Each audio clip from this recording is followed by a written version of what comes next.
Buenas tardes, ¿qué tal?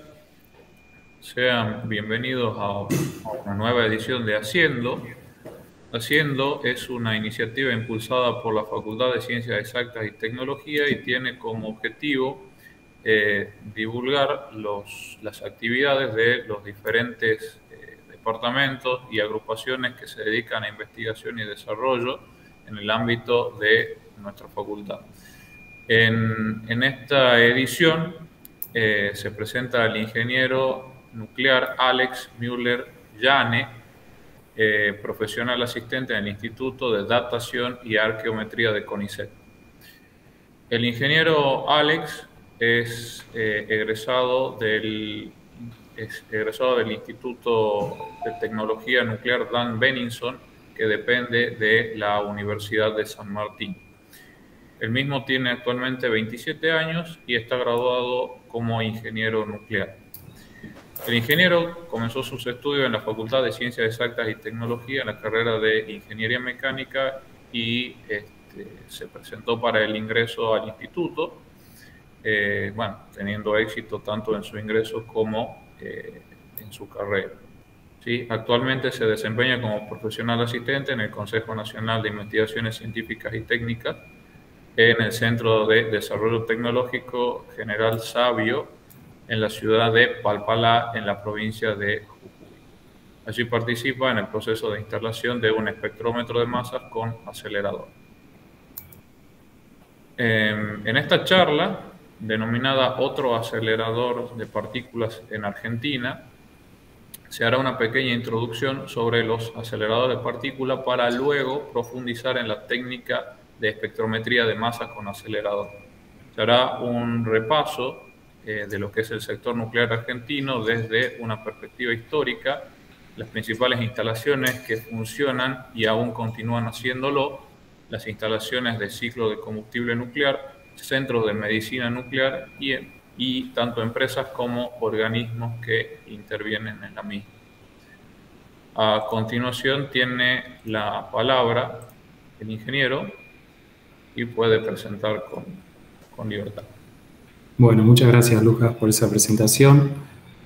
Voy a saltar el índice porque ya lo has mencionado. Vamos a pasar a ver los aceleradores de partículas, los distintos tipos. El primero, el más simple, es el acelerador Van der Graaf, un acelerador electrostático, en el cual se busca acelerar partículas que van a sufrir esa aceleración por un potencial que va a estar dado por esta terminal de alto voltaje que se observa acá, en el extremo superior. ¿Cómo llega esta terminal a tener ese alto voltaje? Es a través de un mecanismo de una polea, una banda, y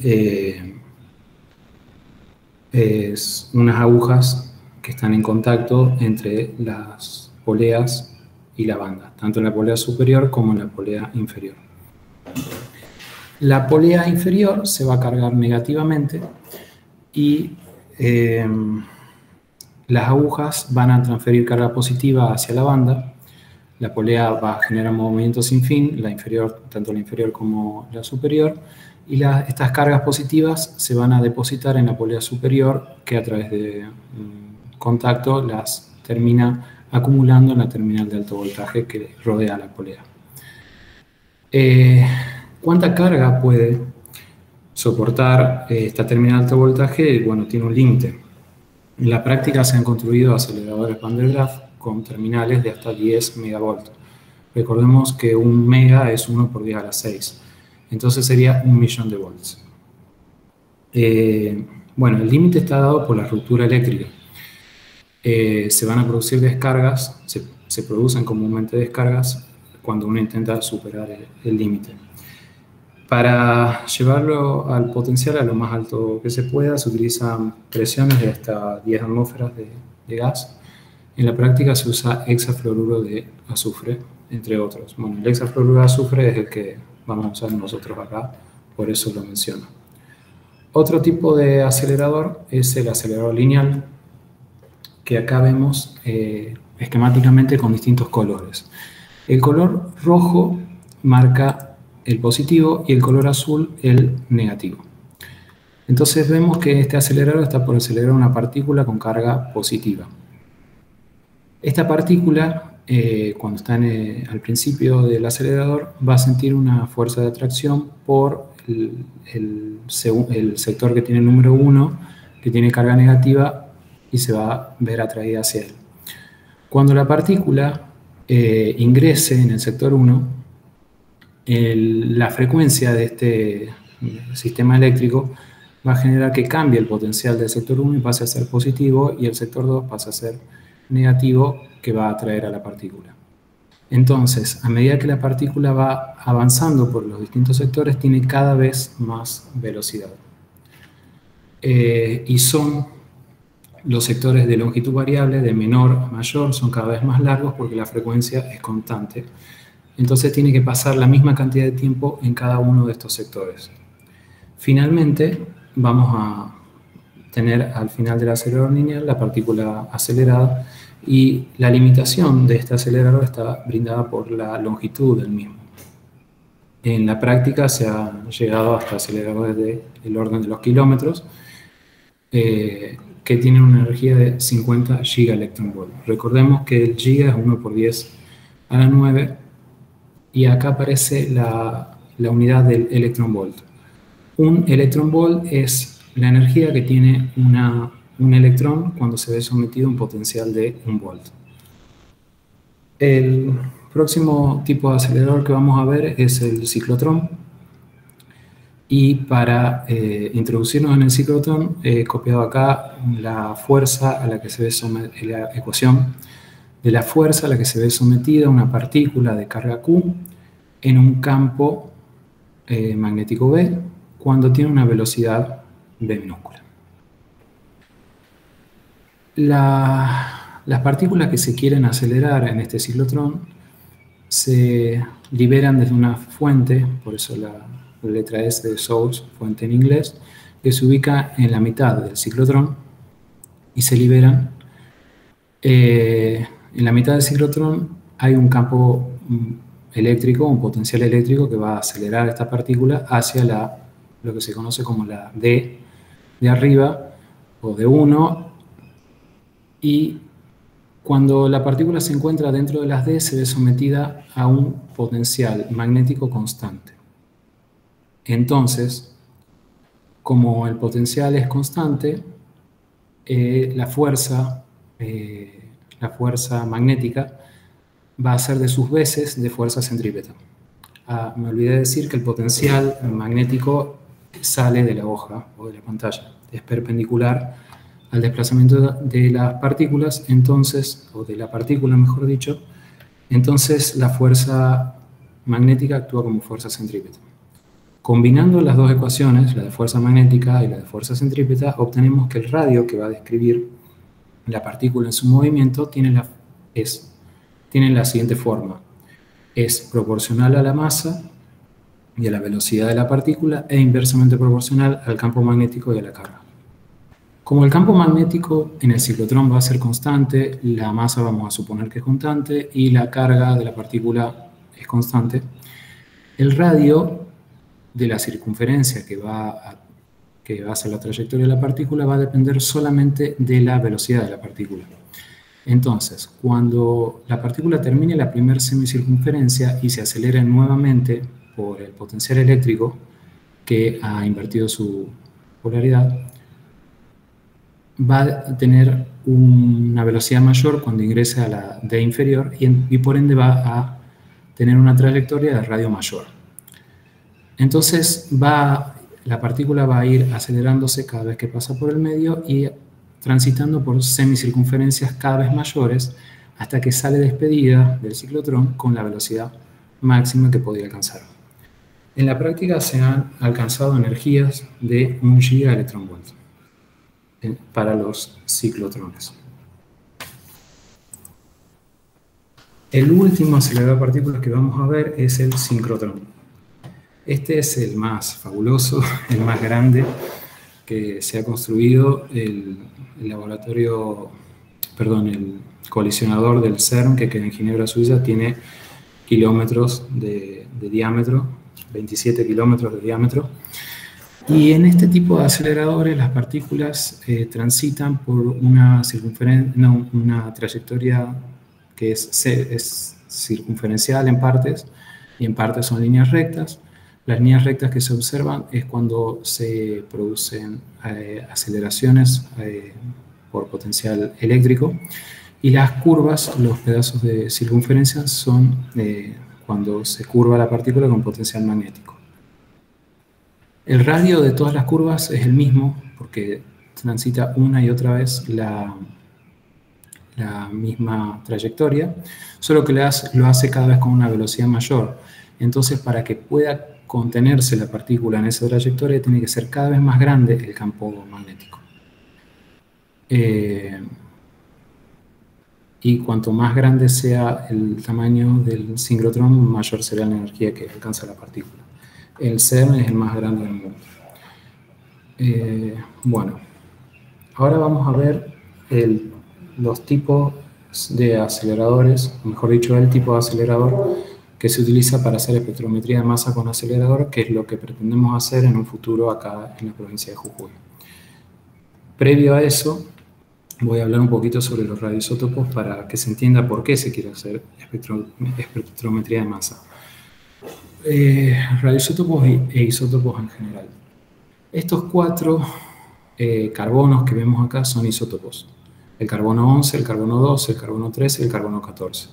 Son isótopos porque comparten su número atómico, tienen la misma cantidad de protones, todos tienen 6 protones. Lo que los diferencia es la cantidad de neutrones en su átomo. El carbono 11 tiene 5, el carbono 12 tiene 6 y el carbono 14 tiene 8. Los que se observan con color negro son los estables, el carbono 12 y el 13. El carbono 12 es el más abundante, es casi todo el carbono que hay en el mundo, es más del 98% del carbono que hay en el mundo. Y el carbono 11 y el carbono 14 son inestables, son radioactivos, decaen. No pasan toda su vida siendo carbono 11 y carbono 14. Por ejemplo, si yo tengo 1.000.000 de átomos de carbono 11 y dejo pasar un tiempo que se conoce como semiperíodo de desintegración, que para el caso del carbono 11 es de 20 minutos, cuando los voy a ver a los 20 minutos probablemente haya 500.000 de átomos, más o menos. Se lo ve ahí pintado en color verde por el tipo de desintegración. El carbono 11 decae con desintegración beta más, entonces deja de ser carbono 11 para ser boro 11. El carbono celeste, el carbono 14 que se ve en celeste, tiene un tipo de desintegración que se conoce como beta menos, deja de ser carbono 14 y pasa a ser nitrógeno 14. También difieren en los periodos. El semiperiodo de desintegración del carbono 14 es de casi 6.000 años.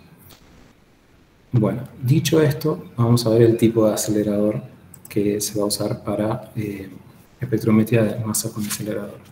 Este acelerador se conoce como tándem porque acelera las partículas en 2 partes. La palabra tándem se asocia con situaciones u objetos que tienen 2 partes. Por ejemplo, una bicicleta tándem es para 2 personas. Los componentes principales de este acelerador son una fuente de iones que va a producir iones negativos, un selector eléctrico que va a seleccionar las partículas utilizando un campo eléctrico, un imán que va a deflectar las partículas y seleccionarlas a través de un campo magnético, una preaceleración que es eléctrica también, de aproximadamente 35 kV, que va a introducir las partículas en el tanque de aceleración. El tanque de aceleración en el medio tiene un terminal que se carga, como en el caso del acelerador Van der Graaf que ya vimos, y puede tener más o menos 10 megavoltios. Bueno, en el caso del acelerador que vamos a instalar acá es de 1 megavoltio. Mejor con 1. Vamos a suponer que el terminal tiene 1 megavoltio de potencial.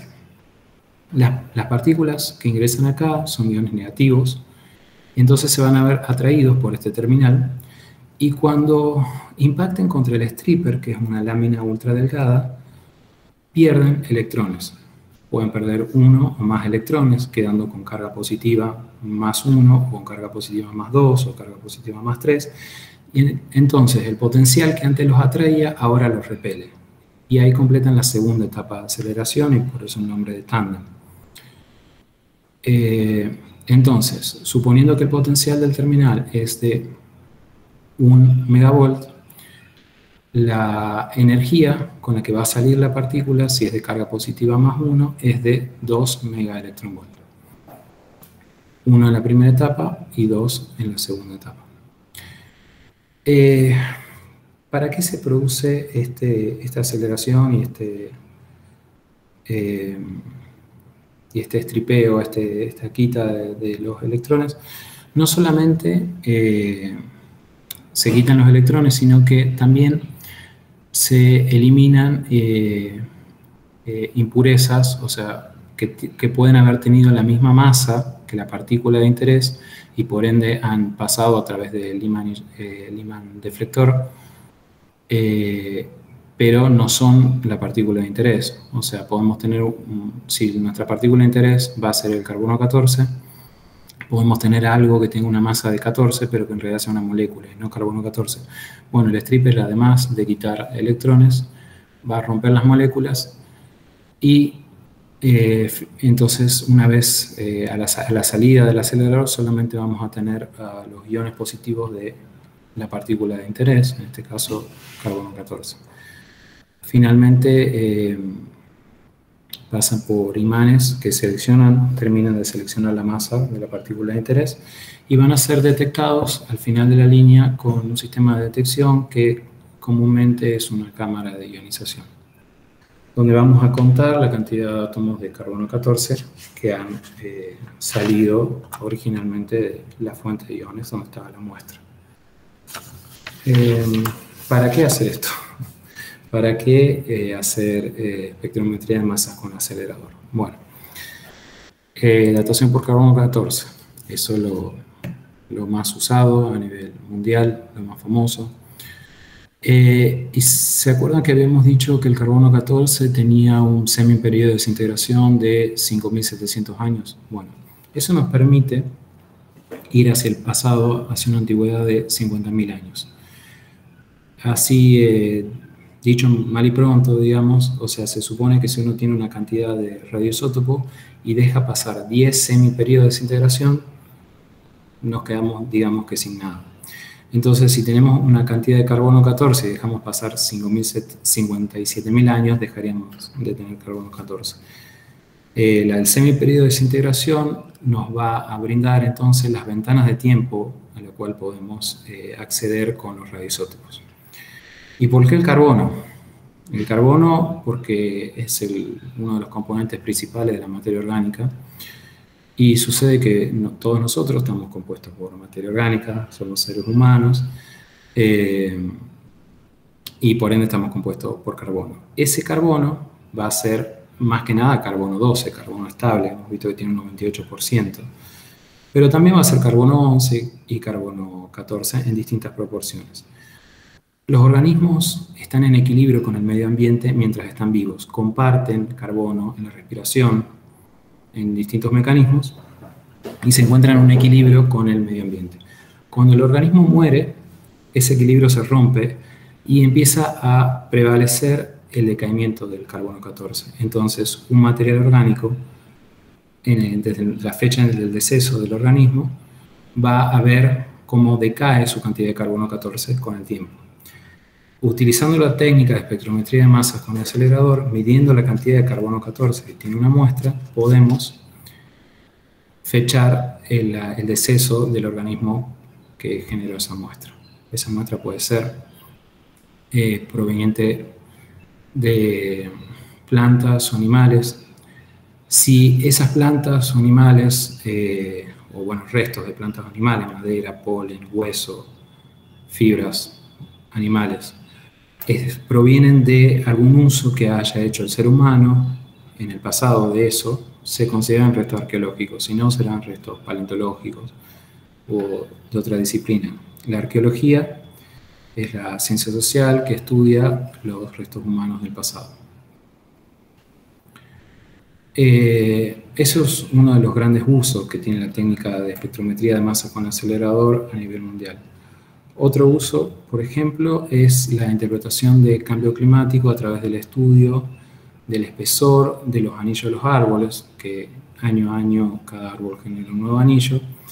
Entonces se puede observar cómo fue, se puede tratar de interpretar los cambios climáticos, si hubo más lluvia o menos lluvia, a través del espesor de los anillos de los árboles. Y para determinar cuándo ocurrió dicho cambio, se puede utilizar la técnica de carbono 14 en la muestra de madera proveniente de ese árbol. No es la técnica de espectrometría de masa por acelerador la única para hacer dataciones por carbono 14, pero sí es la que más se usa en estos momentos a nivel mundial, porque tiene una muy buena eficiencia. Solo se necesita una muestra pequeña de unos cuantos miligramos para hacer la datación. Eso es diferente con las técnicas que se usaban antiguamente y ya cayeron en desuso. Bueno, eso es lo que quería decir con respecto a los aceleradores y para qué se usan.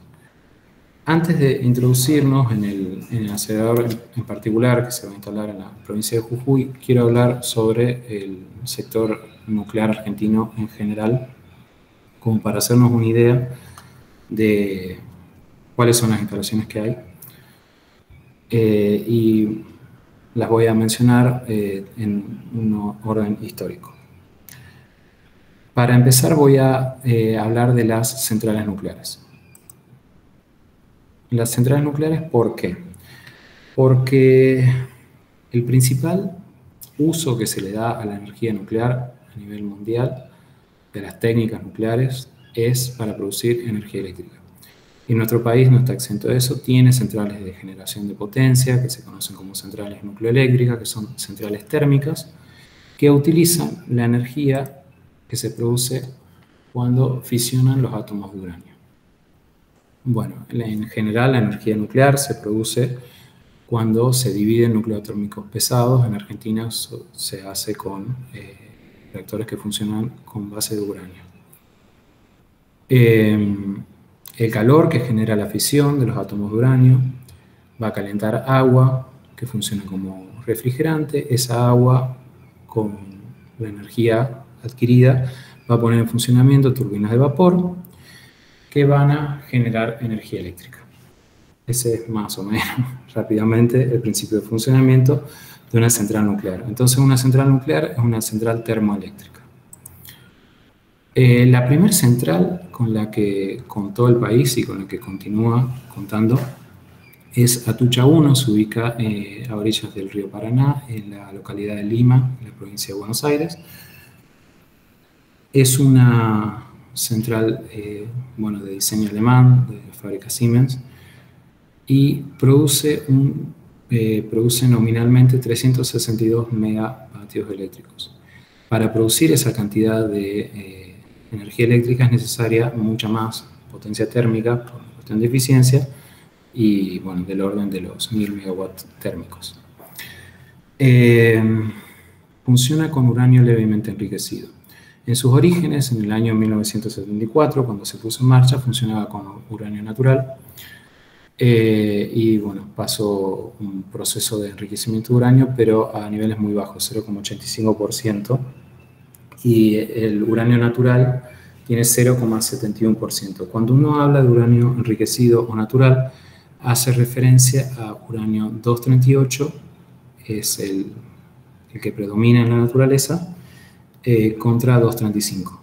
Entonces, la cantidad de uranio 235 del combustible nuclear que utiliza Atucha es de 0,85%. Si fuera de uranio natural sería de 0,71%. El moderador es agua pesada, porque los reactores de uranio natural funcionan con agua pesada. Eso significa que el protón, o sea, el átomo de hidrógeno que compone la molécula de agua, en el caso del moderador y refrigerante de las centrales nucleares de Argentina, está reemplazado por un deuterio. El proceso de enriquecimiento del agua para obtener agua pesada se hace también de manera local, se hace planta industrial de agua pesada que queda en la localidad de Arroyito, en la provincia de Neuquén. Bueno, fue un hito histórico para el país poner en marcha esta central nuclear porque fue la primera central de potencia en toda América Latina. Posterior a la puesta en funcionamiento de Atucha 1 se puso en marcha la central nuclear de Embalse, que queda a orillas del embalse Río Tercero, en Córdoba.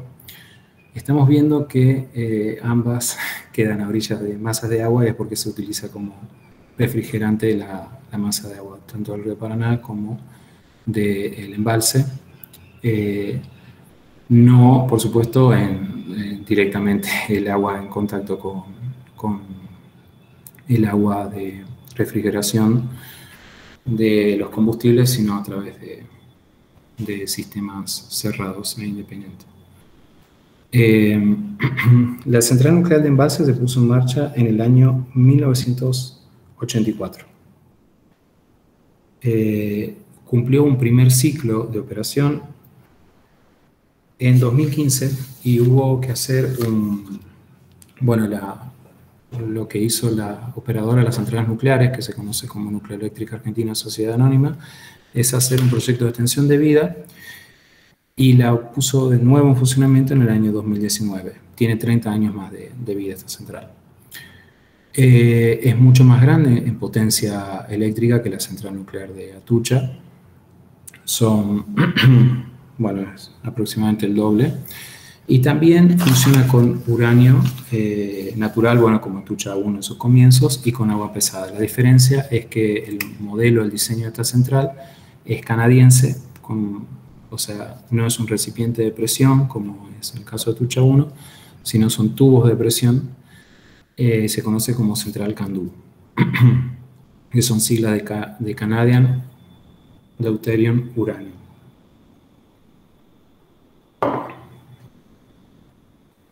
Hay una tercera central nuclear de potencia funcionando en el país, y es la central nuclear de Atucha 2, que se encuentra colindante con la central de Atucha 1 en el mismo predio. Esta central se puso en funcionamiento en el año 2006.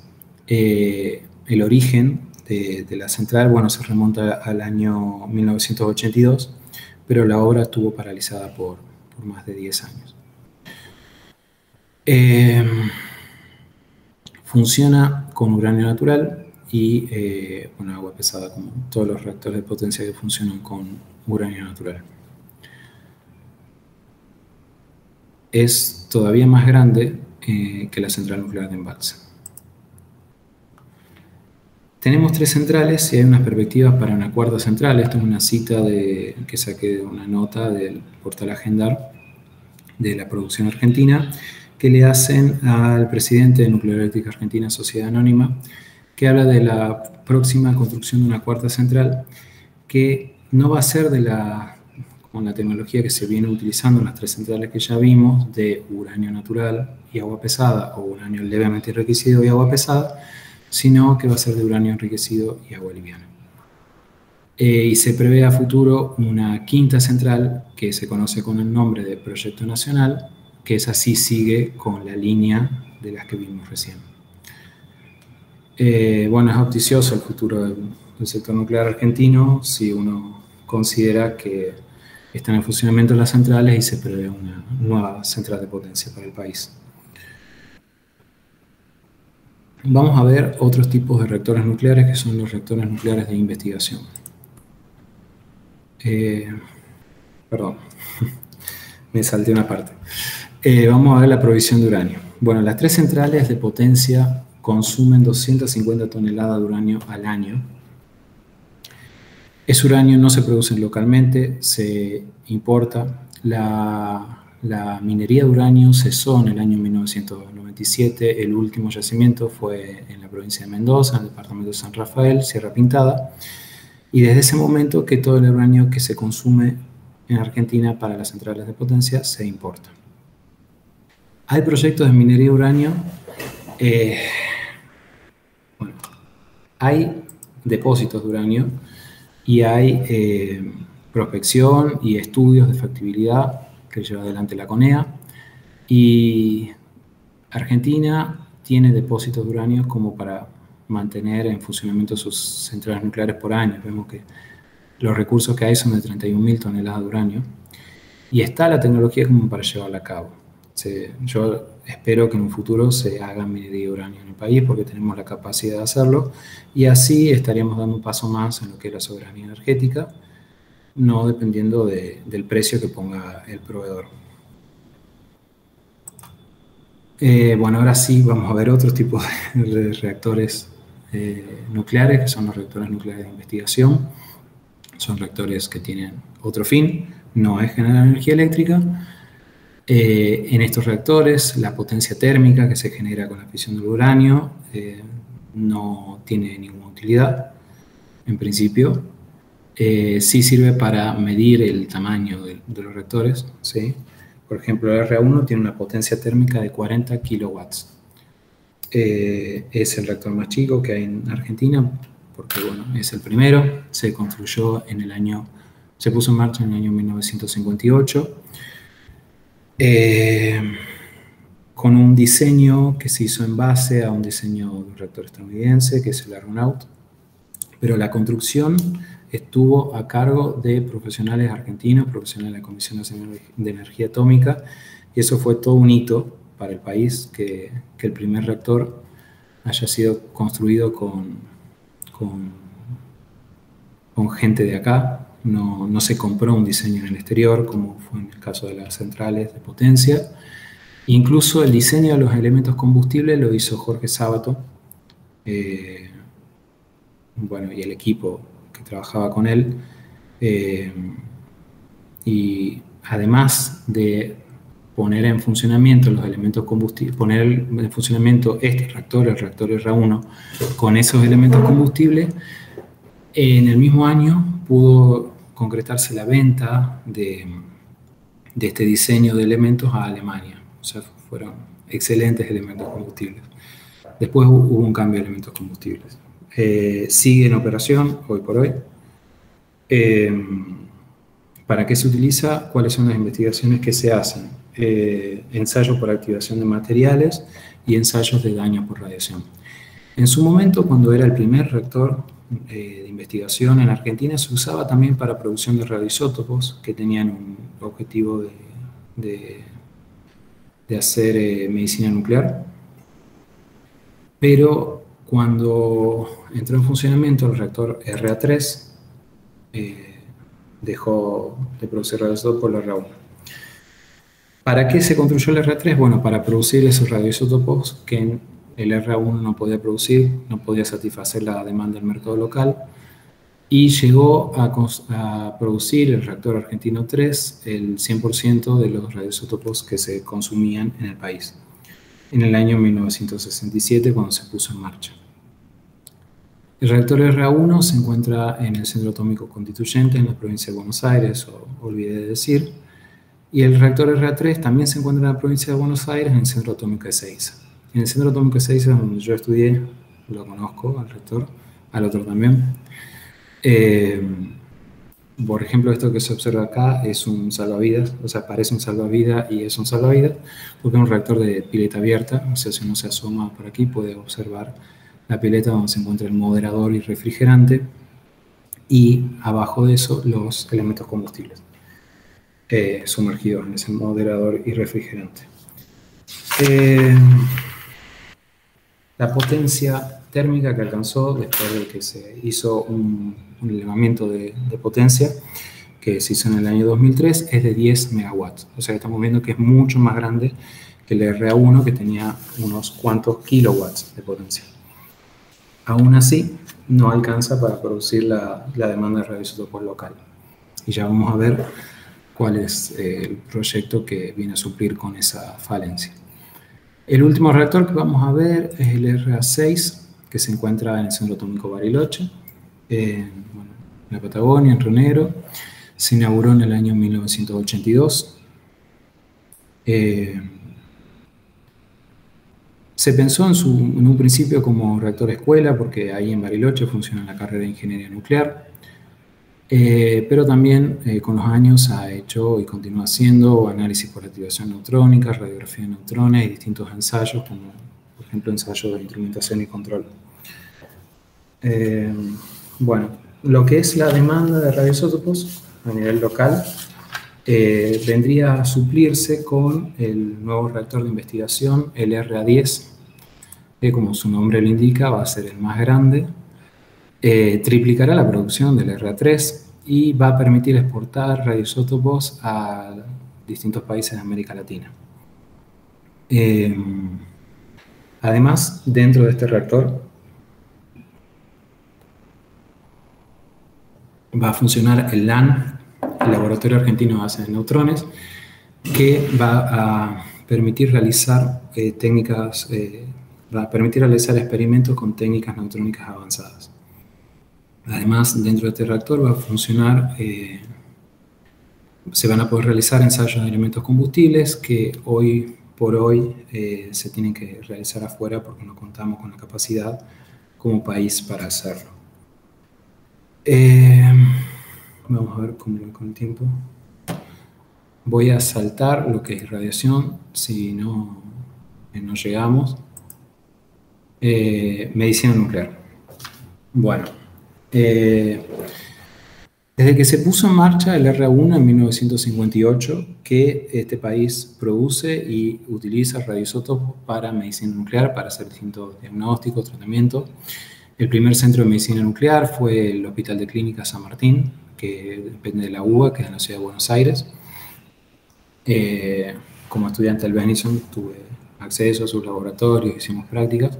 Y hay distintos centros de medicina nuclear distribuidos a lo largo y ancho del país. Fundación Escuela de Medicina Nuclear en Mendoza, tenemos en Entre Ríos, Bariloche, Buenos Aires y también en Buenos Aires. De los aceleradores que vimos, se utilizan el lineal y el ciclotrón para medicina nuclear.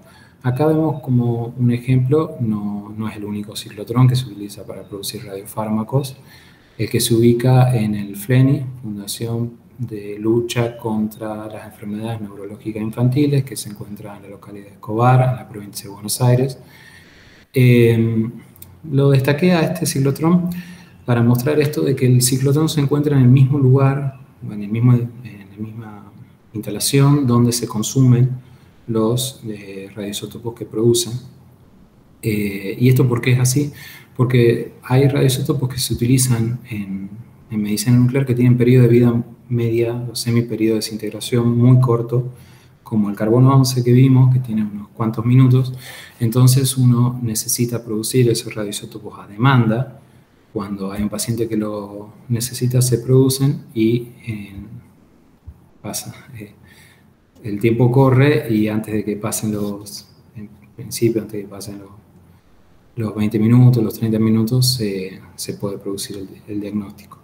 Distinto sería si uno produce en un ciclotrón o un reactor el radioisótopo y tiene que llegar al hospital, que puede demorar horas, días. Se producen, por ejemplo, en Ezeiza, Fluor 18, otro radioisótopo, y bueno, ese tiene un periodo de vida media más largo y sí llega a los hospitales. Otro acelerador que se usa en medicina nuclear es el acelerador lineal. La foto esta que vemos acá es de un centro de medicina nuclear inaugurado hace poco en la Patagonia, el Centro de Medicina Nuclear Patagonia Austral. El acelerador lineal en medicina nuclear se utiliza para producir rayos X que se obtienen acelerando electrones, y los rayos X van a tener energías del orden de los 10 megaelectronvolt. También se pueden utilizar los electrones directamente. El principal uso de mejor dicho, de los aceleradores lineales en medicina nuclear, el único, es para hacer radioterapia, para hacer tratamientos contra el cáncer. Bueno, ahora veamos dos aceleradores nucleares que funcionan en Argentina en estos momentos. El primero es el acelerador TANDAR, el tándem argentino, que está en marcha desde el año 1984. Es un acelerador de 20 megavolt, un acelerador grande cuanto a la diferencia de potencial y en cuanto a tamaño, tiene 72 metros de altura, es una torre bastante imponente que queda en el Centro Atómico Constituyentes. Y se utiliza para hacer estudios de resistencia de los paneles solares a lo que serían las irradiaciones que van a sufrir cuando se encuentren en la atmósfera, o sea, los paneles solares de los satélites, que a su vez esos mismos paneles solares se han fabricado los de los satélites argentinos en el Centro Atómico Constituyentes. Otros estudios que se hacen en el Tandar, bueno, son micromaquinado de piezas y estudio de composiciones ambientales con la técnica PIXE, que es una técnica donde la muestra, puede ser una muestra de planta, a la muestra se le impacta con partículas cargadas con energía que van a generar que esa muestra irradie rayos X. Esos rayos X se miden y así, sabiendo la energía de los rayos X, se puede determinar cuáles son las partículas que componen la muestra originalmente. Otro acelerador que se encuentra funcionando en Argentina está en Ezeiza. Lo voy a ir a visitar la semana que viene porque trabajamos en conjunto con el grupo del Centro de Espectrometría de Masa con Acelerador. Es un acelerador más chico de 8 megavolts y opera desde el año 2002.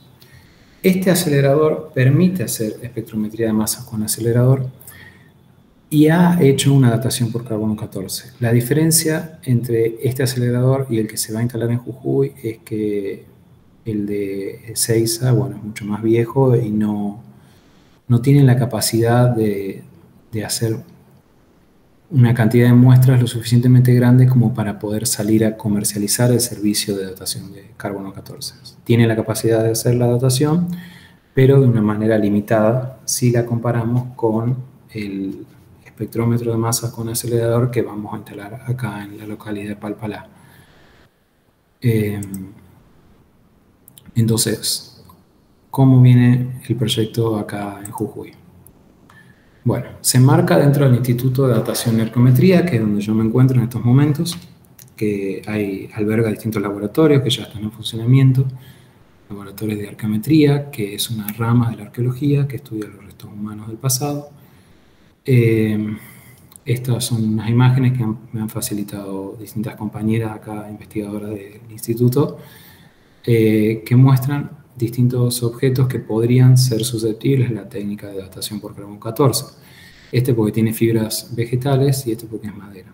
O sea, ambos están compuestos por materia orgánica y uno podría determinar la antigüedad de estos artefactos con la técnica. Bueno, ¿en qué situación se encuentra el proyecto de la instalación de este AMS? El AMS ya llegó. Estamos en el proceso de la obtención de la licencia de la Autoridad Regulatoria Nuclear para poder iniciar la obra civil. Luego vendrá el entrenamiento de los operadores. Yo voy a ser operador del acelerador. Y finalmente la puesta en marcha. Para la puesta en marcha van a venir los fabricantes, van a venir dos de los fabricantes que son holandeses, aceleradores de la marca High Voltage, que es una compañía holandesa, para la puesta en marcha y bueno, después nos dejarán a nosotros operando el equipo. Bueno, finalmente hay una imagen de cuando llegó, pesa cada una de estas cajas del orden de la tonelada y fueron acomodadas en un depósito, bueno, a la espera de que se inicie y concluya la obra civil para poder hacer el montaje del equipo. Bueno, esa sería toda la charla. Voy a finalizar con una cita de la que fue la primera presidenta de la Comisión Nacional de Energía Atómica, la doctora M. Pérez Ferreira. El dibujo de ella lo saqué del libro Científicas de acá. Ahí se puede ver el Tandar también. Ella fue la jefa del proyecto Tandar en sus inicios, antes de ser presidenta de la CONEA. Y dice, el ejercicio de mi profesión es la manera mejor en la que puedo servir a mi patria. Esa cita está en una placa en sede central de la CONEA. Bueno, eso es todo. Muchas gracias por la atención. Eso es todo lo que yo tenía para decir. Ahora vienen las preguntas.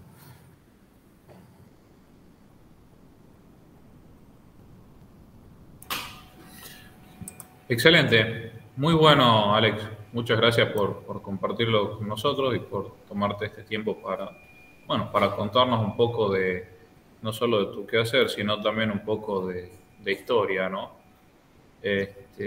¿Alguien tiene alguna pregunta para hacer con inquietud?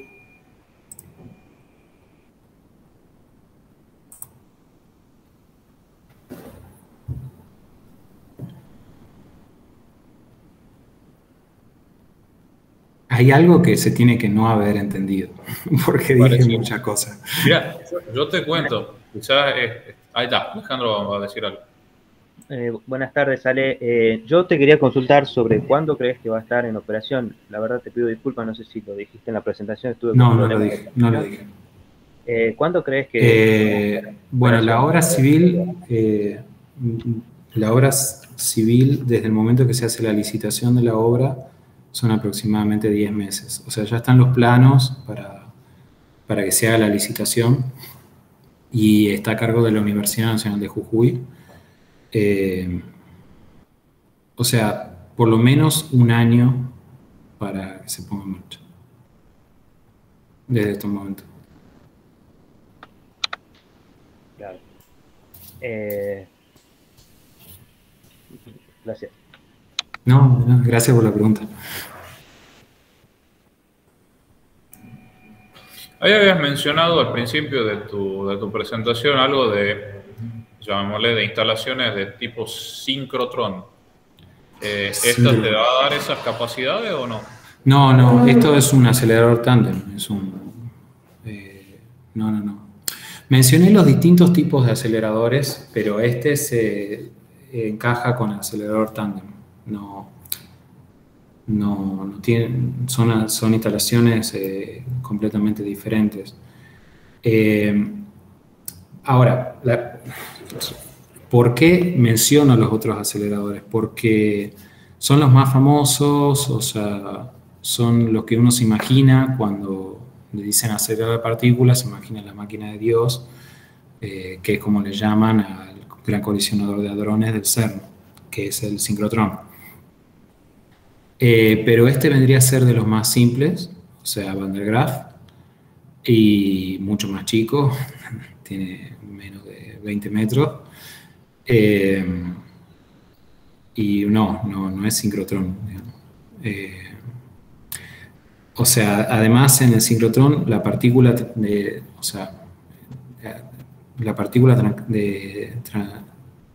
transita por una trayectoria y repite la trayectoria.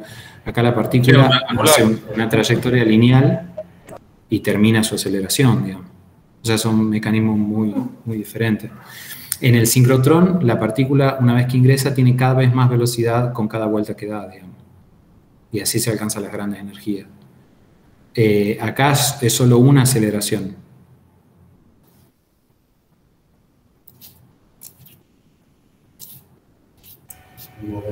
Perfecto.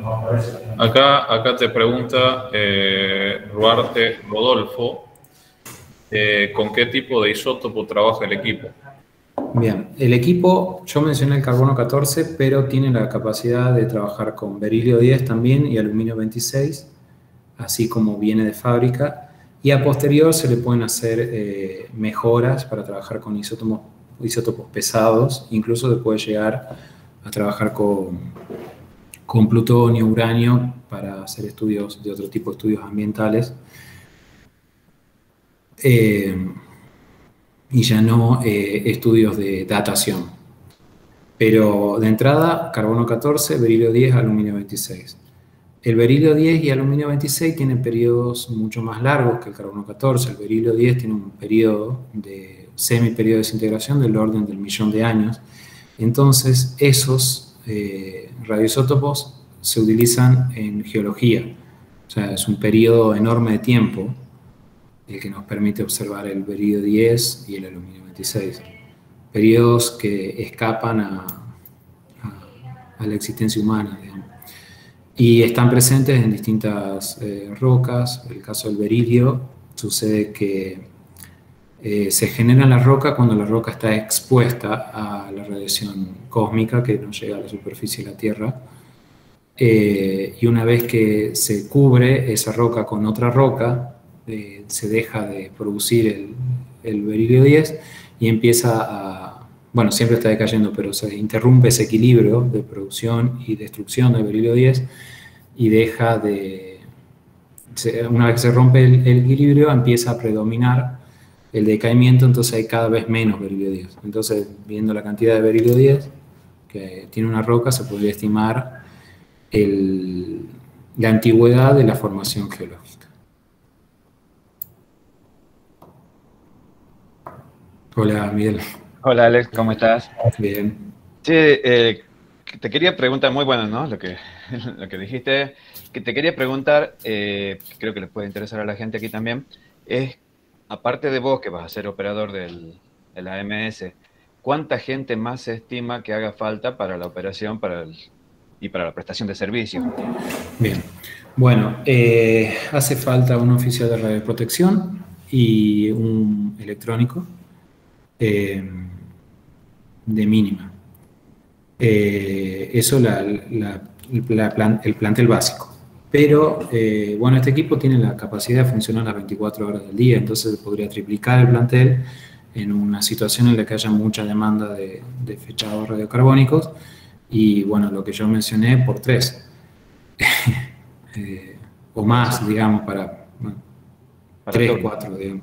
Claro, 3 turnos. Sí. ¿Y más o menos qué capacidad de ensayos podría llegar a tener en servicio continuo como el que contás? Creo que se pueden cargar 40 muestras en simultáneo.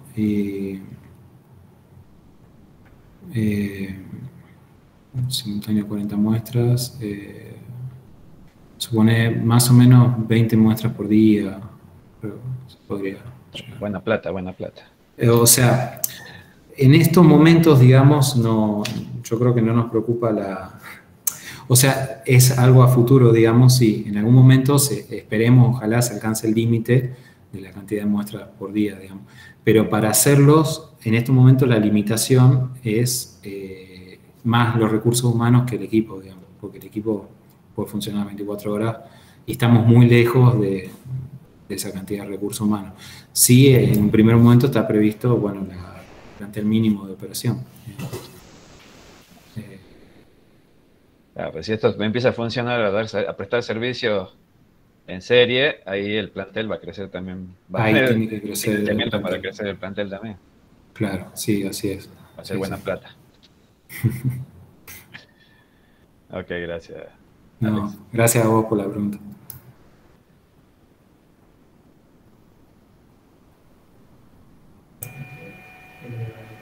Bueno, si no nadie va a consultar nada más, entonces bueno, damos por finalizada la presentación.